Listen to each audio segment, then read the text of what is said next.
இதை பார்க்குற கேட்குற உங்கள் எல்லோரையும் என்னுடைய சகோதரனாக சகோதரியாக என் அக்காவா தங்கச்சியா பாப்பு குடும்ப நண்பர்களே பாப்பு குடும்ப உறவுகளே சொல்கிறேன்ல, அதே போல் இதை பார்க்குறவங்க எல்லாருக்கும் ஒரு சேட் நியூஸ் சொல்கிறேன்.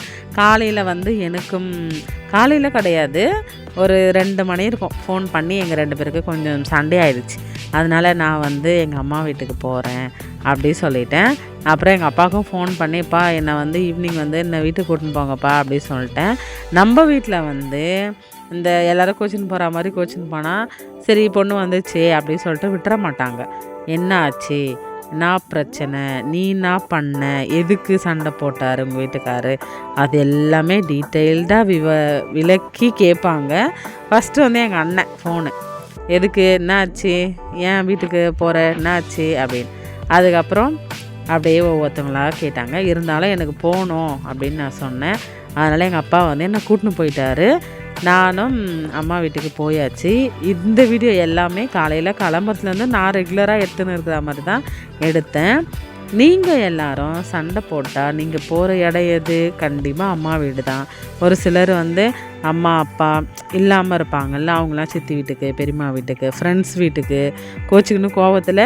நான்லாம் பார்த்திங்கன்னா நிறைய வாட்டி புதுப்பாக்கம் அப்படின்னு ஒரு ஊர் இருக்குது. புதுப்பாக்கம்னா நம்ம கேளம்பாக்கம் தாண்டி நடந்தே போயிட்டேன். நைட்டி போட்டுக்கின்னு ஷால் கூட கிடையாது, டவல் ஒன்று போட்டுன்னு செப்பல் போடலை. அவரும் வண்டி பின்னாடியே பாப்புவா வீட்டுக்கு போகலாம், அசிங்கமாக எல்லோரும் பார்க்குறாங்க. பாப்பு சின்ன சண்டை தான், எனக்கு கொஞ்சம் கோவம் வந்துச்சுன்னா ஹைப்பர் ஆகிட்டேன்னா என்ன பண்ணுறேன்னு எனக்கே தெரியாது. மோஸ்ட்லி கோவப்பட மாட்டேன். அப்படி கோவம் வந்துடுச்சுன்னா கண்ணு மண்ணு தெரியாத பயங்கரமாக எப்படியோ அது ஒரு மாதிரி ஆகிடும். பயங்கரம். அடிக்கடி கோவப்படுறவங்களுக்கு கூட அது மாதிரி ஆகாது. ஆனால் கோவமே படாத அவரே சொல்லுவார் சண்டைலாம் முடிச்சதுக்கப்புறம், அடிப்பாவி என்னாடி என் மனத்தை இப்படி வாங்குற, உனக்கு எப்படி இவ்வளோ கோவம் வருது அப்படின்னு சொல்லுவார். நானும் நிறைய வாட்டி நோட்டீஸ் பண்ணியிருக்கிறேன். ஆனால் அதை மாற்றிக்க முடியல.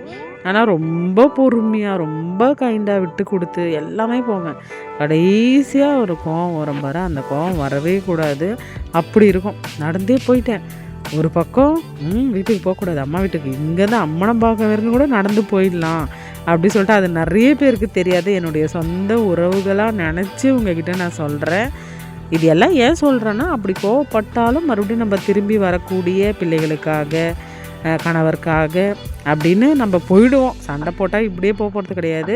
2 நாள் கோவமாக இருப்போம், அவங்களும் கோவமாக இருப்பாங்க. அப்புறம் நம்மளை விட்டு அவங்கள இருக்க முடியாது. ஃபேமிலியில் உள்ள எல்லோரும் ரொம்ப